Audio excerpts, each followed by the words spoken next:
discussion, better cooperation and understanding on how we can advance in this area. Thank you very much, Mr. President. Thank you very much. And just now for concluding remarks, Madam Hirsch. Thank you very much, President. First of all, thank you for this interesting debate. By way of summary, the key message of this report is that work is the best way of integration, and there isn't a standard migrant. There are different people who have different ideas, different experience from different countries, and therefore we need to have targeted migration measures for them. I'd like to talk about illegal people or people without documents. I think there is partly a big misunderstanding, partly a lack of will. We have several 100,000 people without documents here in Europe, they work here, they live here, they have integrated, and I think it's wrong if we don't give any opportunities to these people to have a legal way to find their way back to work, to life, and have a full life. I think that's something we can't accept in the society, to have hundreds of thousands of people illegal without documents, to employ them. We know it all, we know all that, and we act as if we don't want to have them. Responding to Mr. Pirker, unfortunately he's gone.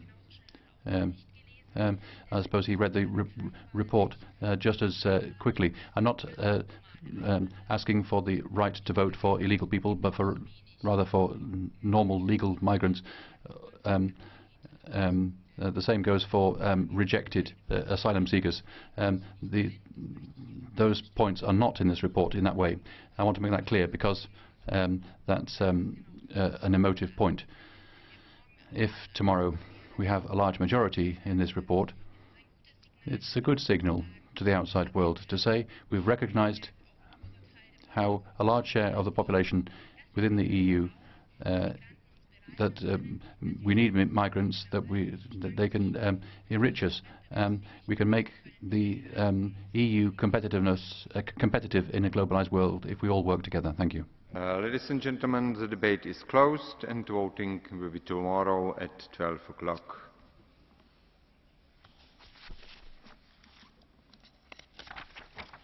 Dámy a pánové, dalším bodem. And now, ladies and gentlemen, we move on to our next point, or a question to the Commission, the effects of austerity measures on living conditions of people with disabilities.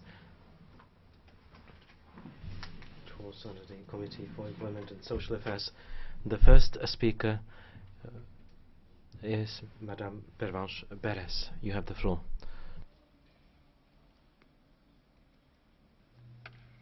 Merci, Monsieur le Président. Thank you, President, Commissioner, colleagues. The Committee for Social Affairs and Employment decided to raise the question of the impact of this crisis on the conditions, the living conditions of persons with disabilities. And before asking this question, the meeting, which this question has met with a great degree of interest outside the House. NGOs and all sorts of institutes concerned with the fate of persons with disabilities. 1 out of 10 in the European Union has a disability. The poverty conditions is greater, is 70% times greater, and they only have an employment rate of 45%. At least a quarter of the population has a mental health problem at some stage in his or her life, and this can lead to chronic problems. Many people have partial disabilities, more than 20% have considerable disabilities. Now, 35% of persons with disabilities drop out of school, and this means that we're dealing with a serious issue. We know that the European Union has equipped itself with all sorts of instruments, and you're the person in charge of them, Madam Commissioner. The Charter of Fundamental Rights, Article 1 of the Charter, which says that human dignity is inviolable. Article 21, discrimination based on disability is counter to EU law. Article 26, which says that the rights of persons with disabilities are such that they should be entitled to take part in a professional life and be able to live in a community. I'm not going to quote the UN Convention, nor am I going to quote the Treaty on the Functioning of the European Union. Could I remind the Commission of what it has done in the European Strategy 2010-2020 for the disabled?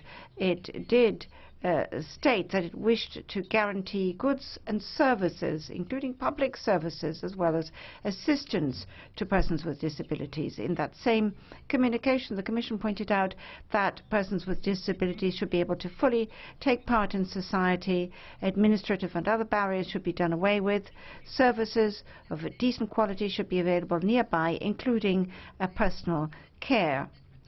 It also pointed out that more persons with disabilities should be able to avail of a decent income working on an ordinary labour market. The Parliament reacted on the basis of a report produced by our colleague Adam Kozar in a resolution of the 25th of October 2011. Today, what can we take note of? Well, we can see that austerity policies have just made the situation even worse for those who are already in difficulty by reducing public expenditure for health and access to care, by limiting investment in the basic structures essential for mobility and the inclusion of persons with disabilities. The objectives of the EU 2020 strategy were to obtain an employment rate of 75% for those aged between 20 and 64 and reduce by 20 million the number of people who are poor or threatened with exclusion. We know that if we don't include people who have disabilities on the labour market, well, we won't reach those objectives. And apart from that, we also wish to achieve equal opportunities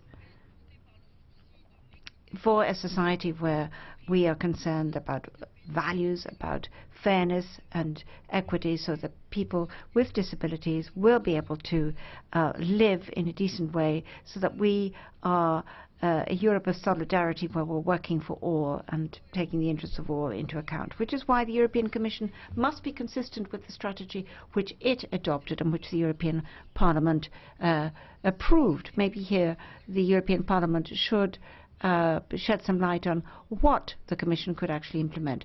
We would like the European Commission to declare that it is open to look into the proposals which this Parliament will be proposing on the basis of the report which my colleague is drafting. This is Jean Lambert's report on access to services for the vulnerable members of our society. So this is what we will be saying in the report. Thank you. Now I would like to ask Commissioner Reding for her speech. Merci, Monsieur le Président, et je voudrais dire. Thank you, Madam. I'd like to say to the rapporteur that her message has been heard, and that obviously the Commission, the European Commission, will look at this very closely, not only what the Parliament is saying, but also what the Parliament wants, because what we basically want is exactly the same thing: fundamental rights for citizens from any part of the Union. And I can reassure the European Parliament that this year we will be preparing European legislation on accessibility. Accessibility, Commissioner uses the English term. This is in the pipeline and it is going to come soon. The Commissioner continues in English. Downturn and the aging of the population, because the two are going together, are putting a very strong push on the social protection system. So financing social services is becoming more and more difficult, and at the same time we know perfectly well that the necessity to find new impulses for growth raises the relevance of the employment rates of all sectors of population, and here I include the employment rates of persons with disabilities. And we also all know that persons with disabilities face more obstacles than the other part of the population, and this is the case even in times of growth. So imagine in times of problems, less employed, less educated, poorer than the fellow Europeans. This is even worsened when there is an economic crisis. Certain groups of citizens are increasingly vulnerable and in risk of exclusion. I would like to quote a recent study commissioned by the European Foundation Centre Consortium on Human Rights and Disability, which underlines that reducing spending on welfare and social services may result in a disproportionate increase in numbers of people with disabilities losing their jobs. So it is not a horizontal link, but it is exponential, and it is very, very damaging on this part of the population. The Foundation Centre has looked at 6 member states: Ireland, Greece, Portugal, Spain, Hungary and the United Kingdom. They are all member states where there is an economic downturn, and the evidence that the EU cannot ignore is this exponential impact on people with disabilities. You might also know that in the European semester, the relevant country-specific recommendations for Estonia, Denmark and the Netherlands have numerous references to the disability in the staff working documents. You know that at present the Commission is working on the recommendations for the cycle of 2013, and I do not believe that things have become better. Well, on the contrary. For us, disability is a cross-cutting issue, and we make a real effort to include this problem, this reality in society, into all our policies. I just would like to quote the Europe 2020 and the growth strategy, which are one example among others. And that is also why the recently adopted social investment package underlines the need for member states to invest in services that enhance human capital, raise people's capacity to participate in society and the economy, and strengthens people's capability to cope with the risk. And that is also why the proposals which the Commission has done on the European Social Fund regulation identifies, and I quote, access to affordable, sustainable and high quality services, including healthcare and social services of general interest, as one of the 6 investment priorities, and this includes the development of integrated social and healthcare services which aim at preventing the institutionalisation of the most vulnerable groups, because here is another problem which I believe we have already discussed several times inside in this House. And there is a clear social market economy logic into this. Sorry to speak now about social market economy logic, but it has to be integrated also, because there is a chance of developing certain segments of the social market economy. I just want to quote the so-called white jobs, jobs in health and social sectors, which are a key driver for jobs growth. I would like also to quote the so-called green jobs in the green economy the jobs in the digital service. Here we do have a real growth possibility, and this has been taken up in the annual growth survey of 2012, where the Commission recommends that Member States set up initiatives to facilitate the development of these sectors. Let me just give you the figures for the so-called white jobs. 22 million people working there in 2010, 1.5 million more expected to join by 2020, amounting to 10% of all employment in the EU. Health and social services account for between 5 and 13% of gross domestic product, bringing with it a value-added worth of 800 billion per year to the European economy. I know now that I will get at once from this Parliament, and rightly so, the answer that the payment of these jobs are in the white sector are under high pressure. This might be so, but nevertheless I think we have to have a look on these sectors in order to see how we can develop the jobs and also the jobs around the integration of the people with disabilities. And then we have to look at the tax policies, because there can be and there are in many Member States tax incentives to push the ability of firms to hire people with disabilities, to encourage them to remain or to re-enter the workforce. And that then brings me to the European legislation on which we build most of our actions in this domain, and this is the Council Directive 2007/8, a general framework for equal treatment. It has been transposed into national law by all Member States, and the Member States are responsible for the application of this legislation in individual cases. The Commission is really surveying how the Member States are applying this Council Directive into their national law.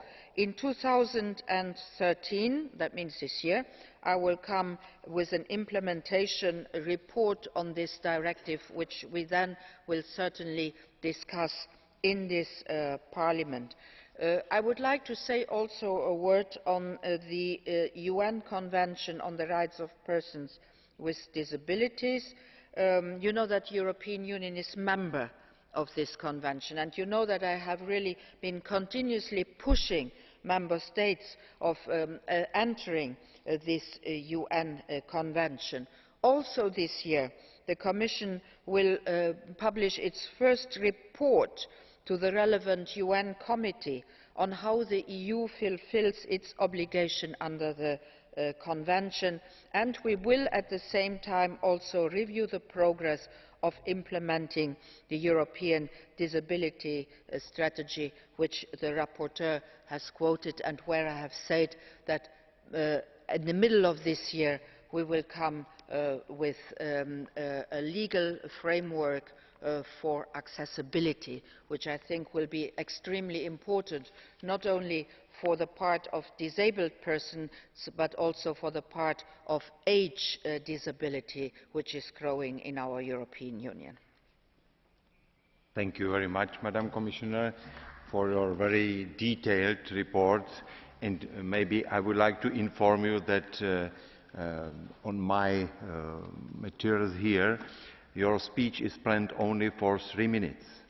And that's why we have sometimes problems, and then I push to my colleagues to shorten the speeches. It's the only short remark. Thank you once again.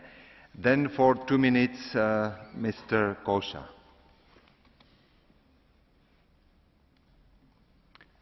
Köszönöm a szót. Tisztelt kollégák! Thank you. Colleagues, Madam Reding, I will be very specific. I call on the Commission that the strategy for rights for those with disabilities is revised. The Parliament report of 2011 ought to be incorporated into that. Also, we all know that the situation of persons with disabilities in all countries in Europe has got worse. Today's discussion comes at the right time. We need also to speak about positive examples and long-term strategies. For example, the strategy in Hungary, a topic there are institutions with a lot of children. Also, when it comes to employment, we need to do a lot more, in particular for those who have particularly severe disabilities. These people also need to be employed appropriately. By the removal of so-called protected jobs, many people with disabilities have been excluded from the labour market. Services with disabilities need to be customized. Companies shouldn't be supported automatically. What we need is customized services for persons with disabilities. A further point: incorporation, social incorporation should start in primary education.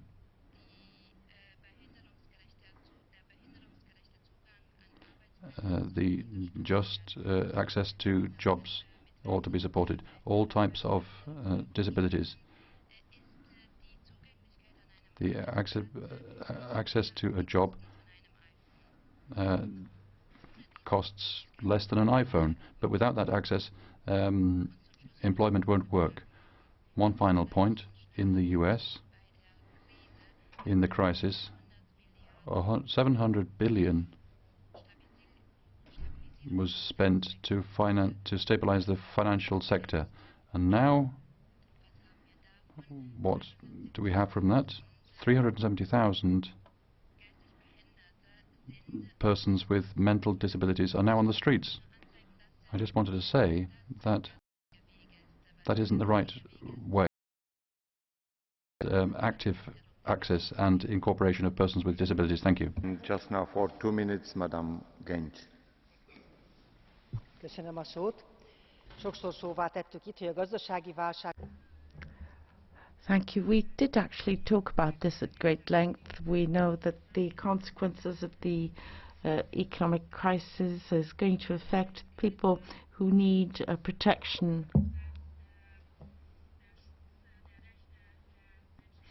The people with disabilities need to be protected, and this is something that is quite a part of the strategy, the European 2020 strategy, and this should focus on people with disabilities. The fact that there are fewer jobs does not necessarily mean that people cannot be employed. In Hungary,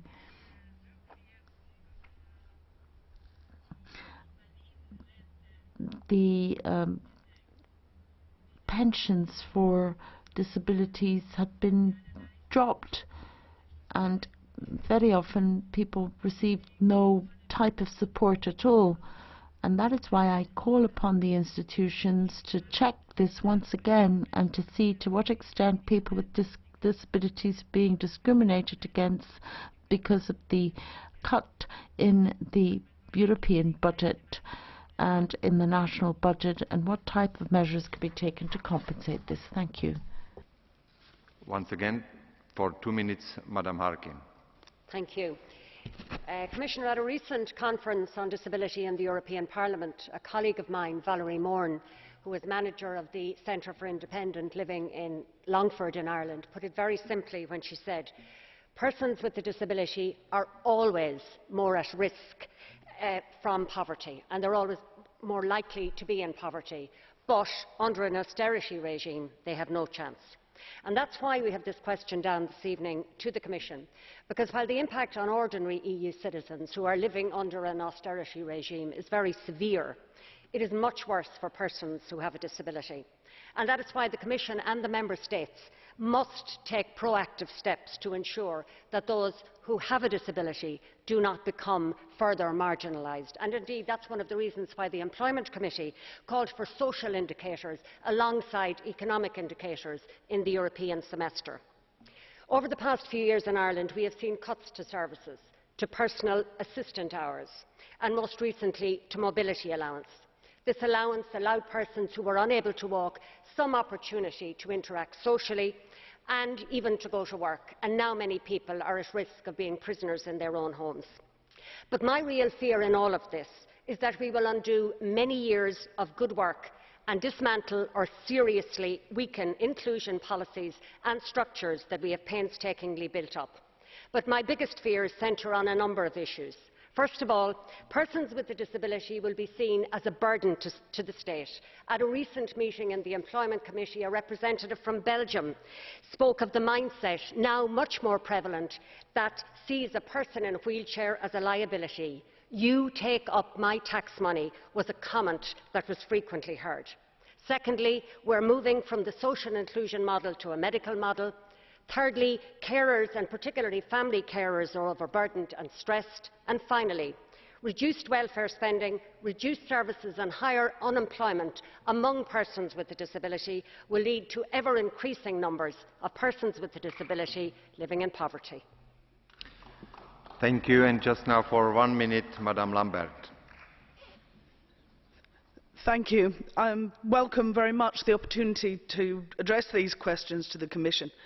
We are well aware in this Parliament of unemployment across the European Union, but of course young people with disabilities are likely to have the greatest difficulty of all in getting their first job in any sector, even the new ones.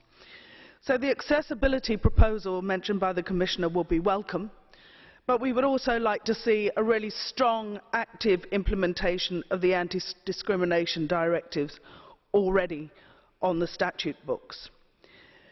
Cuts, as we know, are reducing the possibility for independence and social inclusion, even in countries which have been most progressive.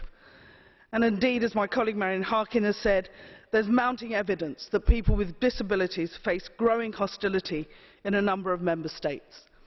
A recent poll by the UK charity Scope showed 2/3 of respondents experiencing recent hostility, up by 40% in just 4 months. And that's being stoked by parts of the press, even quality papers like The Telegraph. We're seeing at the moment short-term economic thinking, which will have incredibly dreadful long-term effects. Thank you. And just now for 1.5 minutes, Mr. Murphy. Thank you, President. I took the initiative alongside many disability groups to push for this discussion in order to highlight the cruel reality of the impact of austerity policies, which impact disproportionately on those with disabilities, with higher levels of unemployment, cuts to vital public services and independent living support. In Ireland, amongst a myriad of cutbacks, we have seen massive cuts to personal assistant hours and the ending of the payment of a mobility grant. These austerity policies amount to more than just some extra hardship. They are a violation of human rights, in my opinion. The disability rights movement has struggled for decades against institutionalisation and for the right to be treated with respect and dignity. It has fought for supports to allow people with disabilities to fully participate in society, allowing them to have basic rights: the right to work, the right to rear families, the right to pursue an education. Now all of these are threatened. People with disabilities are not passive victims. They have fought back courageously. I commend, for example, the campaign in Ireland against cuts to home help hours.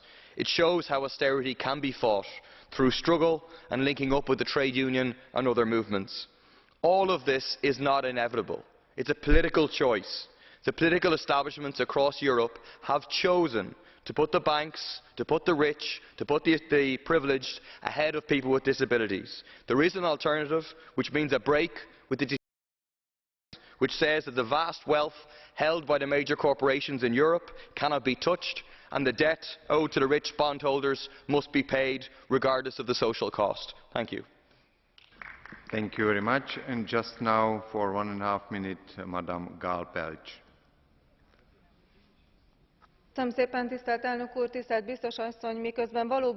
Thank you, President. Madam Commissioner, the rules and international commitments are pointing in a positive direction, but that's only the window dressing, and the policy is window dressing, but the implementation is different, and there are shortcomings. We need a social policy reform within health policy and education policy. In Hungary, 14% of persons with disabilities worked 10 years ago. Now this share is 31%. But their work isn't competitive. Therefore, the government has a large responsibility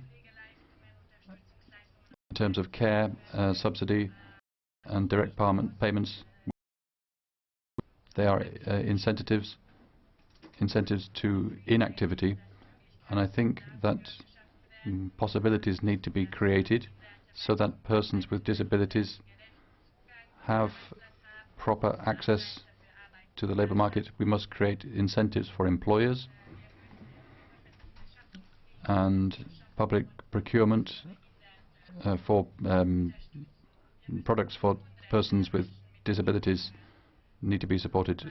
We need to monitor the fundamental rights of persons with disabilities, and a lot has to be done here. So it's very important to be part of this debate. This topic is very topical, and we need specific solutions. Thank you. For 1 minute, Madame Costello. Mr. President, Commissioner, over 80 million people, or around 16% of the European Union's population, are living with disabilities. The employment rate for people with disabilities is about 45%, and the unemployment rate is at least twice as high as that of people without disabilities. The poverty rate among people with disabilities is 70% higher than the average. Across Europe, people with disabilities are disproportionately affected by cutbacks. This is particularly the case in programme countries like Ireland. And there has been insufficient attention so far at EU level and by the Troika on the impact of cutbacks on people with disabilities. So, Commissioner, we want to know, how can the Commission ensure that the needs of people with disabilities are reflected in the macroeconomic employment guidelines to prevent discrimination? What is the Commission going to do to ensure that Member States work to improve and adapt their active employment policies to enable people with disabilities to both enter and remain in the labour market? Can we use the recently launched social investment package to reduce marginalisation of people with disabilities and enable them to access care in the community and to remain at home? Commissioner, we have an obligation to take direct action to protect the most vulnerable in our society and to ensure that their fundamental rights are vindicated. Thank you very much. And just now for 1.5 minutes, Madame Jordan. Spoštovani, evropski poudarek ob letošnjem. Honourable members, the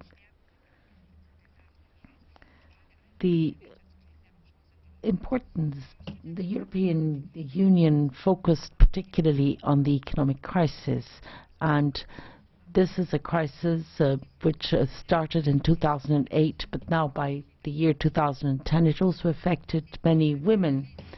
It is precisely because of the crisis and it is in a situation of competition, it is always the stronger and most competitive one that gets the overhand, and that is why the most vulnerable groups lose out. The situation is, in the case of disabilities, 25% of people with disabilities are suffering from this situation. These societies need to become more efficient. We cannot possibly produce more than what we consume, but I think the burden needs to be spread equally, and therefore it should not be those who are most vulnerable that suffer more from the crisis. Everyone needs to get an opportunity to live a humane life.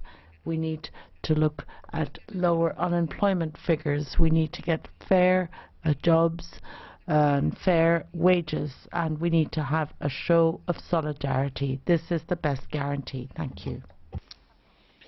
Thank you, President. This Saturday in Norwich, Disabled People Against the Cuts will organise an open-air demonstration in their pyjamas, showing how nearly £1 billion of cuts to social care literally deprive them of the services to be able to get out of bed. According to the Essex Coalition of Disabled People, 1 in 4 disabled people are losing Britain's disability living allowance in so-called fit-for-work tests, which no less than 6% of doctors say have driven their patients to attempt suicide. And now our government is introducing a bedroom tax, 2 in 3 suffering being disabled people or their carers, over 31,000 people in my own East of England constituency. Across Britain, according to the Centre for Welfare Reform, disabled people make up 8% of the population, but are bearing 29% of the cuts. President, in Britain, disabled people are denied services to get out of bed, but are being taxed more simply for staying there. Severely disabled people are being told they are fit for work by a government that is unfit for office. And a benefit called disability living allowance is being withdrawn, and disabled people are losing the will to live. Thank you. And just now for 1.5 minutes, Madam Estela Sferagut.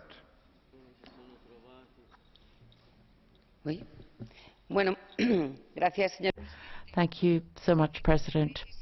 The effect of the crisis, as was said by previous speakers, is an effect to everyone, but particularly for the more vulnerable groups, particularly people with disabilities. Because of these cuts, they may suffer from a second discrimination, and the European Union, to protect human rights, should make sure that this does not happen. The United Nations Convention for the Rights of People with Disabilities has been a very important achievement. That is not the end, it is the beginning of a process. And that is why, because of this convention, we cannot allow this type of discrimination to exist. We do not want people with disabilities to have to take a step backwards. We do not want this process to lag behind. All member states need to reach the level of protection of economic, social and cultural rights, and these austerity measures should be temporary and should not harm and make these rights more difficult. The United Nations says that particularly in times of crisis, efforts need to be made to guarantee human rights amongst everyone without any discrimination, and particularly those who are more vulnerable. Article 27 is very clear on the right to work, but before we talk about work, we need to talk about inclusive education, that we are all equal and have the same opportunities. So I'd like to ask the Commissioner to continue making progress so that all Member States can make sure that austerity will never lead to cutbacks of these types. Thank you. Now, ladies and gentlemen, we have catch the eye procedure, but I would like to announce that we have 12 requests for the time, and the plan is only 5 minutes. The total time for our debate will be till 11 p.m. and we are late according to program. It means I will accept only those who were not speaking during KTI procedure. First speaker is Madame Krzycielewska. Dziękuję bardzo, panie przewodniczący. Dzisiejsza debata jest bardzo ważnym elementem zwrócenia uwagi opinii publicznej na niebezpieczeństwo. Thank you very much, President. I think it's important to give more attention to the living conditions of persons with disabilities. Look at the result of the austerity policies. look at the member states and what has happened there. Well, now we have a resolution on mobility of persons with disabilities, and persons with disabilities should have access to the labour market and to new technology. There's no doubt about the fact that all EU institutions must provide support for measures which will provide equal opportunities for persons with disabilities as well. We must ensure that persons with disabilities' life is made easier. They shouldn't be made deal with more complicated situations. Solutions therefore have to be found so that a proper strategy for persons with disabilities can be drawn up so that they can take part in normal life. Thank you. Madam Prendergast. Thank you, Chair and colleagues. We in Ireland have experienced half a decade of austerity since the near collapse of the global financial sector, which those in power decided to save at the expense of our citizens and our taxpayers. And seen from the perspective of its proponents, austerity is a common sense approach to save money you cannot afford to spend. I wanted to bring some stark examples to the attention of Commissioner Rehn, who predictably is too busy revising growth forecasts downwards, to meet me or come to my constituency of Munster and see its effects on real people with real needs. And in Ireland, the mobility allowance contributed to enable people to live independently and actively in the community. That's going to be discontinued in 4 months, and there is a question mark over what future scheme will replace it. Funding for home help services to the elderly was greatly reduced, and recent reports estimate that 14% of all pensioners with a disability receive no support services. Resource teaching for children with learning difficulties was greatly reduced, and special needs students lost 45 minutes of learning support. I would appreciate the Commissioner's response, and thank you for giving me the time. And just now, for 1 minute, Mr. Shogor.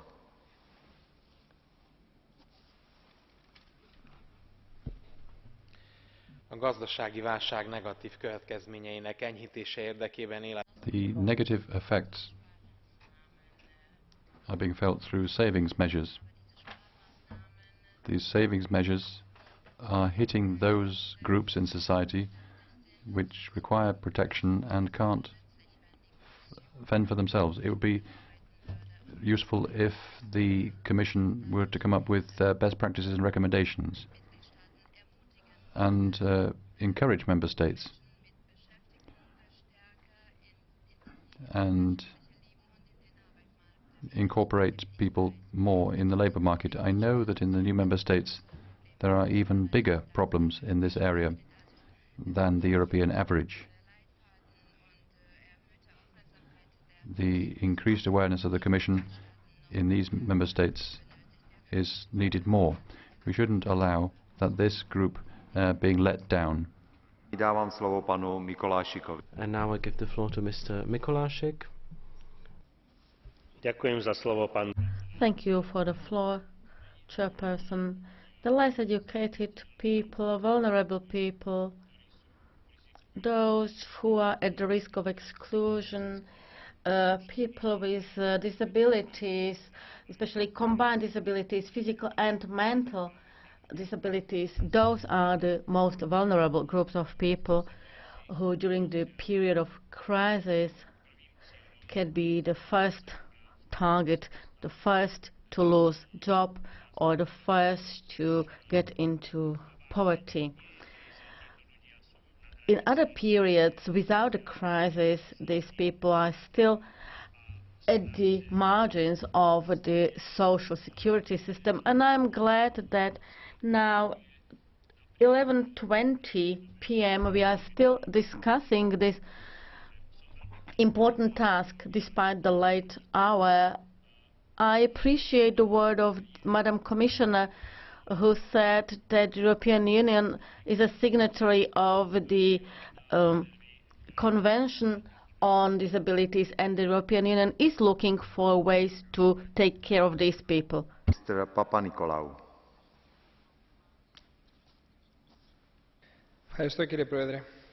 Thank you, Chairman. Unfortunately, the crisis, and we know this very well, especially in the countries with the biggest problems, like Greece, the crisis does not make any distinctions, any discrimination. And the Commissioner mentioned that when she talked about the problems faced by these countries. It doesn't make a distinction concerning the people who have more need of social protection, people who during difficult times need more support. I would like to raise an example from Greece. The percentage of unemployment today is almost 27%, enormous amount, but the unemployment of people with special needs, with disabilities, is more than 55%. This is the level of the unemployment of the young people.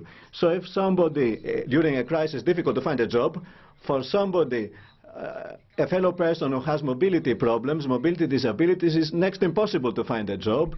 And correctly, we talked about social security.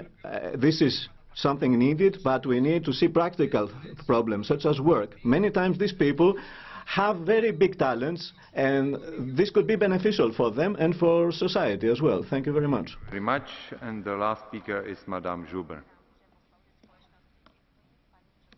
Obrigada. Em Portugal, as pessoas com deficiência representam cerca de 1 milhão de pessoas. As organizações... Thank you so much.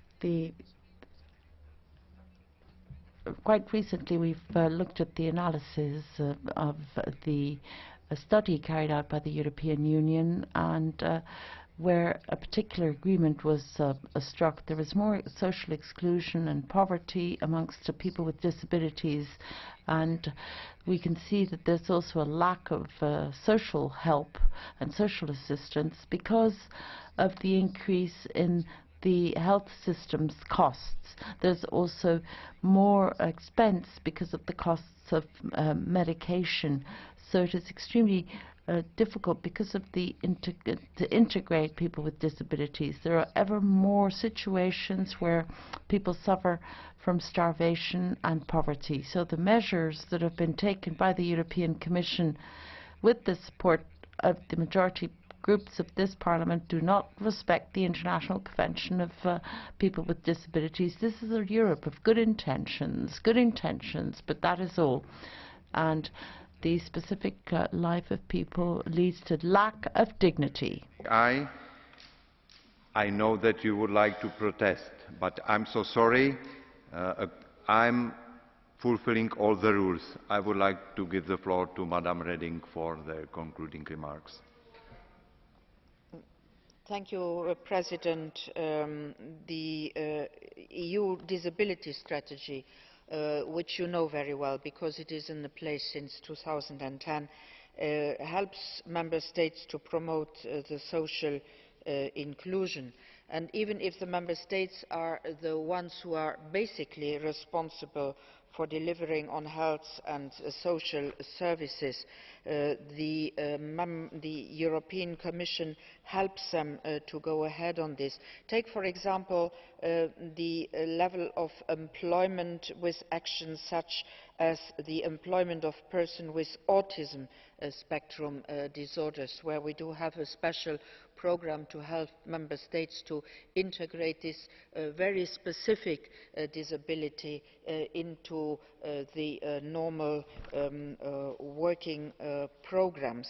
And the Commission is trying to provide solutions and best practices to the Member States on very specific issues.